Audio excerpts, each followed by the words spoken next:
Bienvenue sur notre chaîne, nous proposons des vidéos intéressantes vous montrant chaque jour la vie et l'héritage de personnes célèbres. Le personnage est récemment décédé dans la vidéo d'aujourd'hui. Discutons de quelques malheurs. Avant d'entrer dans plus de détails, nous vous demandons spécialement de consulter notre chaîne et de vous y abonner, de la partager avec vos amis et de me rendre service. Nous invitons donc davantage de public à pouvoir accéder à notre contenu. Premier sujet. Le cas de Laurent Ruquier arrêté par la police. 1. Présentation de Laurent Ruquier. Laurent Ruquier est une figure célèbre de l'industrie française du divertissement. Né le 24 février 1963 au Havre, en France, il est présentateur de télévision, producteur et écrivain. Ruquier est célèbre pour ses émissions de télévision et de radio telles que On n'est pas couché et Les grosses têtes. Avec une longue et fructueuse carrière, il est devenu une icône culturelle et l'une des figures les plus influentes de l'industrie française du divertissement. 2. Contexte de l'affaire. L'incident de la rafle de Laurent Ruquier par la police a provoqué un émoi dans la communauté des supporters et dans les médias français. Cet événement s'est produit un soir de mi-2023 lorsque la police est entrée subitement au domicile de Ruquier à Paris. Selon les premières informations, Ruquier aurait été arrêté dans le cadre d'une enquête sur des activités financières illégales. L'affaire a immédiatement attiré l'attention des médias et du public, soulevant de nombreuses questions sur l'exactitude et les motifs de cette arrestation. 3. Développement d'événements. Le siège a eu lieu de manière soudaine et dramatique. Selon des témoins, la police a encerclé la maison de Ruquier vers 20h et a rapidement procédé aux arrestations. Ruquier est accusé d'être impliqué dans un réseau international de blanchiment d'argent et de fraude financière. Les allégations spécifiques incluent le recours à des sociétés écrans pour dissimuler les revenus et l'évasion fiscale. Lors de son arrestation, Ruquier est apparu calme et a coopéré avec les autorités. Il a été conduit au commissariat de police pour y être interrogé. Selon la loi française, les suspects ont le droit de garder le silence et de demander la présence d'un avocat lors de leur interrogatoire. Ruquier a exercé cette autorité et n'a fait aucune déclaration lors du premier interrogatoire. 4. Réaction du public et des médias.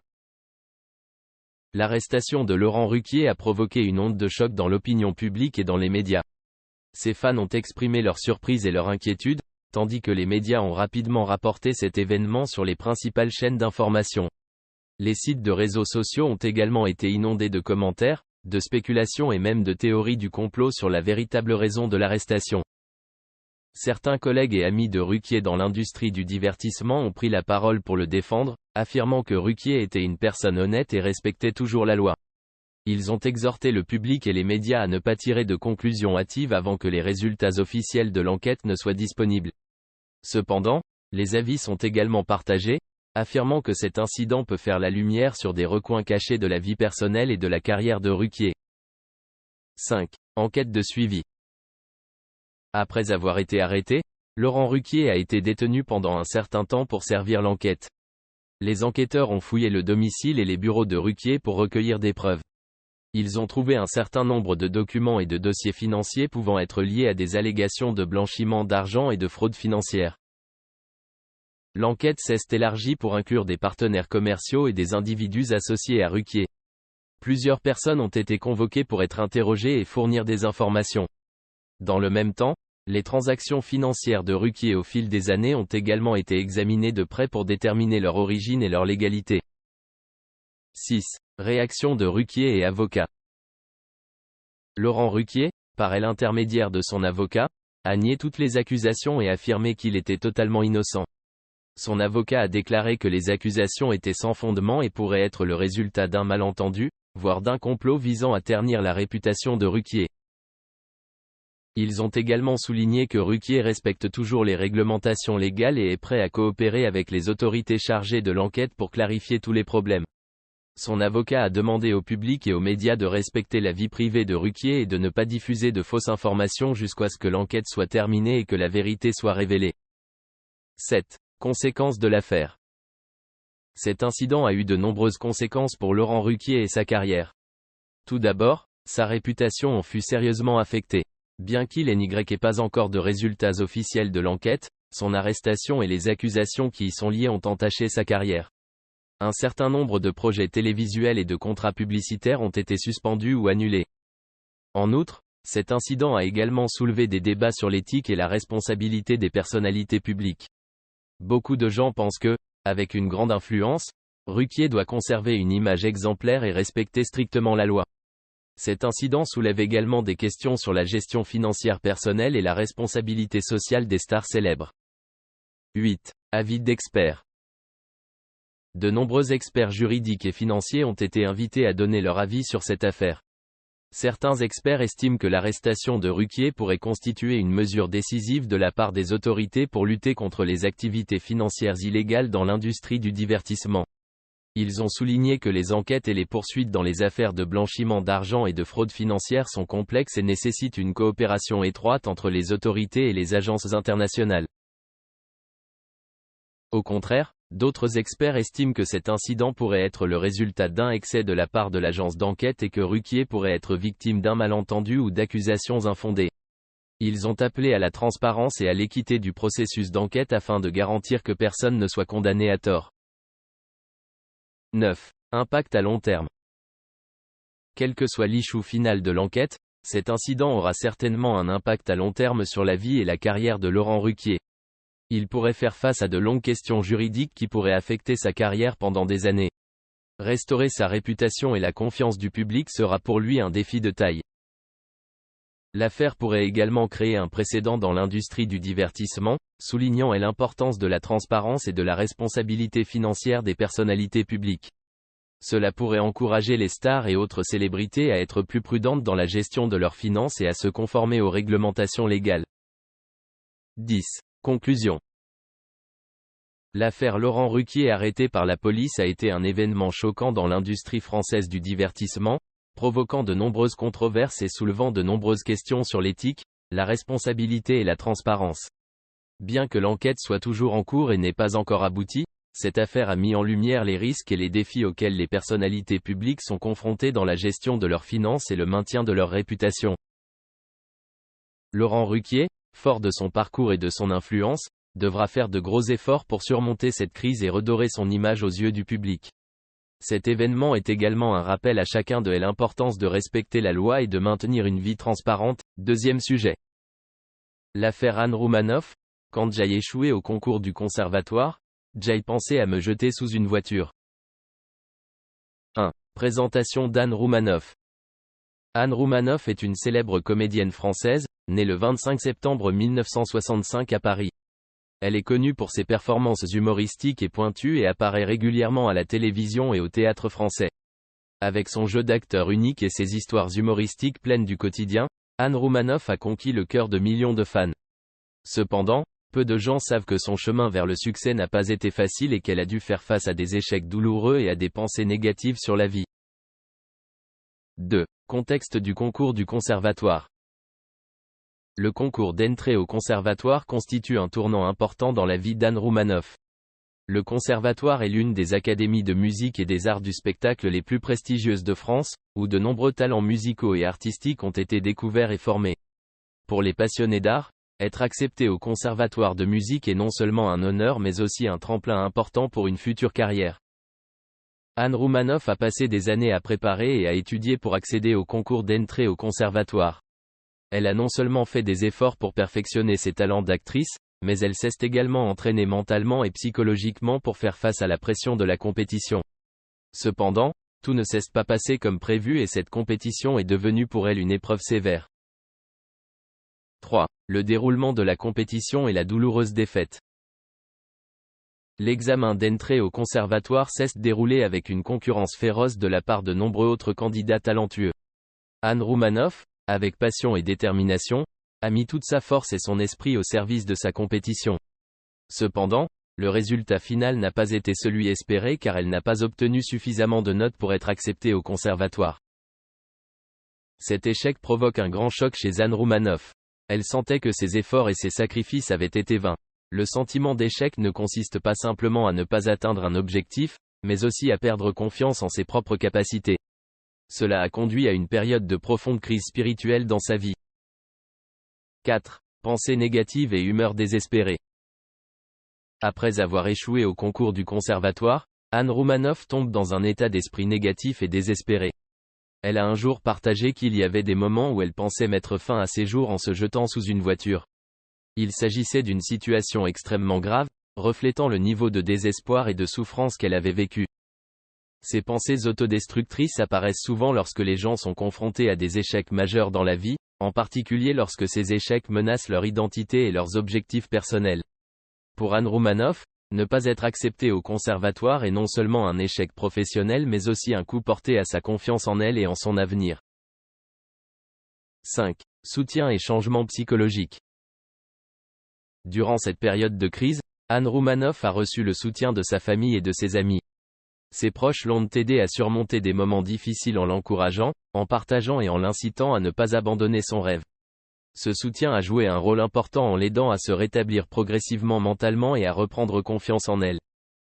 Par ailleurs, Anne Roumanoff a également fait appel à des psychologues pour faire face aux pensées négatives et à la pression mentale. Grâce à la psychothérapie, elle a appris à affronter ses émotions, à prendre davantage conscience de sa valeur personnelle et à développer des stratégies pour faire face à l'échec. 6. Se relever après un échec. Après avoir surmonté sa crise mentale, Anne Roumanoff décide de ne pas abandonner son rêve artistique. Elle a commencé à suivre d'autres cours de théâtre et à chercher de nouvelles opportunités pour développer sa carrière. Sa persévérance et sa détermination ont progressivement porté leurs fruits alors qu'elle commençait à faire des progrès importants dans sa carrière artistique.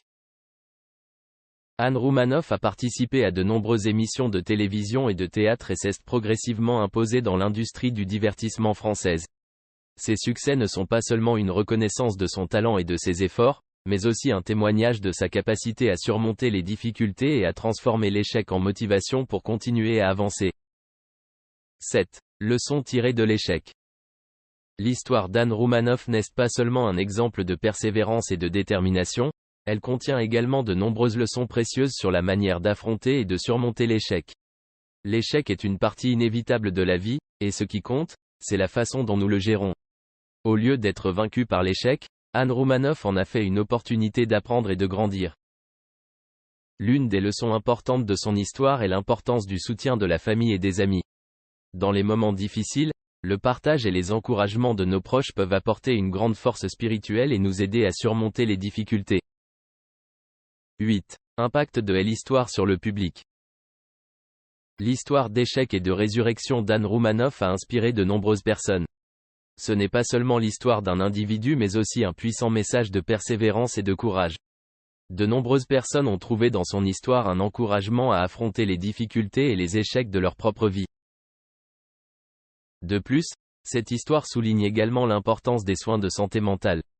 Les pensées négatives et les crises mentales peuvent arriver à n'importe qui, peu importe son succès ou sa renommée.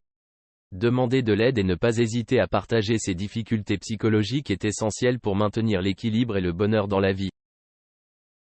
9. Carrière actuelle d'Anne Roumanoff. Après avoir surmonté difficultés et crises, Anne Roumanoff a reconstruit sa carrière de manière impressionnante. Elle a continué à participer à des émissions de télévision et de théâtre, apportant au public des performances humoristiques et profondes. Avec son style comique unique et ses histoires du quotidien, Anne Roumanoff est devenue l'une des actrices comiques les plus populaires de France. Outre sa carrière d'actrice, Anne Roumanoff participe également à de nombreuses activités caritatives et sociales. Elle utilise son influence pour sensibiliser aux problèmes sociaux et encourager les gens à vivre de manière active et responsable. Ces activités enrichissent non seulement sa vie mais contribuent également à créer une belle image dans le cœur du public. 10. Conclusion. L'incident de l'échec d'Anne Roumanoff au concours du conservatoire et les pensées négatives qui ont suivi sont une histoire émouvante et significative. Cela reflète non seulement les défis qu'elle a traversés, mais témoigne également de la persévérance humaine, de la détermination et de la capacité à surmonter les difficultés. Son histoire a inspiré de nombreuses personnes et nous a rappelé l'importance du soutien, du courage et de la capacité à transformer l'échec en motivation pour aller de l'avant. Anne Roumanoff, par sa carrière et ses contributions, a prouvé que l'échec n'est pas la fin mais une partie du chemin vers le succès. À travers son histoire, nous apprenons que toutes les difficultés peuvent être surmontées si nous n'abandonnons pas et si nous... Troisième sujet, Marie-Anne Chazelle, passionnée de jardinage et parcours artistique inspirant. 1. Présentation de Marie-Anne Chazelle. Marie-Anne Chazelle, née le 19 septembre 1951 à Gap, en France, est une actrice célèbre et appréciée de l'industrie française du divertissement. Avec une carrière de plus de 4 décennies, elle a laissé une profonde impression à travers de nombreux rôles dans des films et des pièces de théâtre célèbres. Mais peu de gens savent que derrière les projecteurs et les écrans, Marianne Chazelle a aussi une autre passion, le jardinage. Pour elle, le jardinage n'est pas seulement un passe-temps mais aussi une thérapie mentale qui l'aide à se détendre et à trouver la paix. 2. L'amour de la nature depuis l'enfance. Marianne Chazelle a grandi dans une famille à l'éducation stricte, où la foi et la discipline priment. Cependant, dès son plus jeune âge, elle manifeste un intérêt particulier pour la nature. Elle se souvient que son premier souvenir de jardinage a été la plantation de ses premières fleurs, des capucines, et la joie de les voir pousser. Voir un arbre pousser, c'est magique quand on est enfant. Je crois qu'il reste quelque chose de cette magie, même à l'âge adulte, partageait-elle dans une interview à Ouest France en 2015. 3. Les jardins en Corse, un refuge paisible. Marianne Chazelle possède un magnifique jardin en Corse, qu'elle considère comme son paradis personnel. Ce jardin n'est pas seulement un lieu pour s'évader de sa vie trépidante, mais aussi un lieu pour renouer avec la nature. Pour elle, le jardinage est une activité qui permet de se détendre et d'évacuer le stress. Chaque fois que son emploi du temps le lui permet, elle porte des gants et remue la terre pour prendre soin des plantes et des fleurs de son jardin. Elle a passé des années à créer un jardin à l'essence méditerranéenne, où elle pouvait profiter de moments de paix et de tranquillité. 4. Le jardinage, un élément indispensable de la vie. Pour Marianne Chazelle, le jardinage n'est pas seulement un passe-temps mais aussi un élément indispensable de la vie. Elle passe régulièrement du temps à rechercher et à apprendre sur les plantes, comment en prendre soin et les techniques de jardinage efficaces. Chaque saison, elle plante de nouvelles fleurs, explore des façons créatives de faire pousser des plantes et apprécie la joie de voir son jardin devenir de plus en plus luxuriant. 5. Membre du jury du prix Redouté. Bien qu'elle n'ait aucune formation formelle en botanique, l'amour de la nature de Marianne Chazelle l'a amenée à devenir membre du jury du 16e prix Redouté. Cette récompense, comparée au prix Goncourt, décerné chaque année aux meilleurs ouvrages de botanique. Fête des jardiniers au château du Lude. Elle a partagé que faire partie du jury a été une expérience formidable, où elle a eu l'opportunité d'apprendre et de rencontrer des personnes partageant la même passion. 6. Carrière d'acteur et amour du jardinage. Marianne Chazelle est non seulement célèbre pour son amour du jardinage mais aussi pour son impressionnante carrière d'actrice. Elle est apparue dans de nombreux films et pièces de théâtre célèbres, tels que Les Bronzés, Le Père Noël est une ordure et La Zizanie.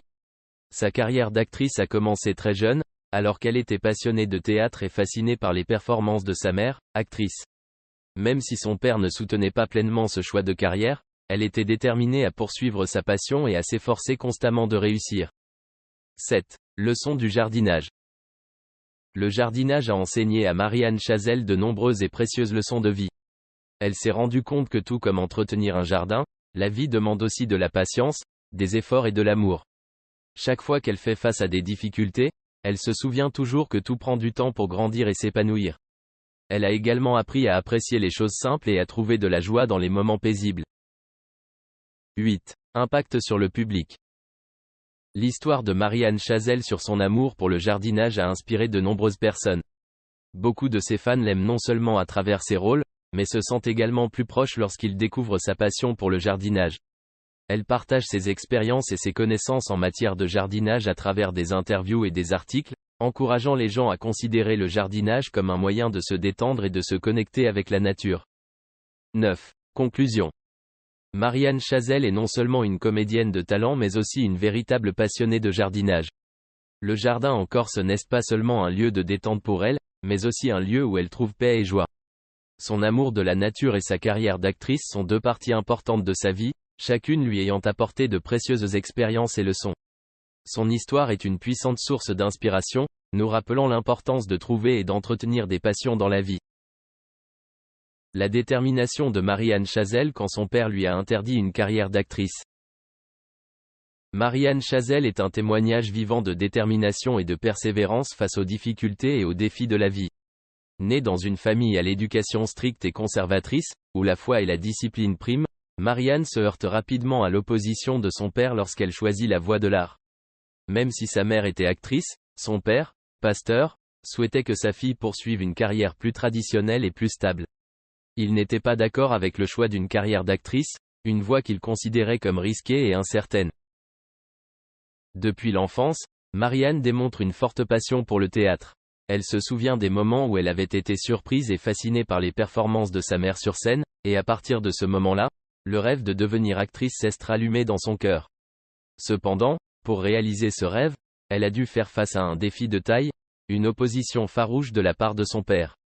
Il souhaitait que sa fille étudie dans un métier traditionnel et stable et ne croyait pas que l'art puisse lui assurer un avenir sûr. L'opposition de son père ne parvint pas à apaiser le désir ardent de Marianne. Au lieu de cela l'a rendue encore plus déterminée et persistante dans la poursuite de son rêve.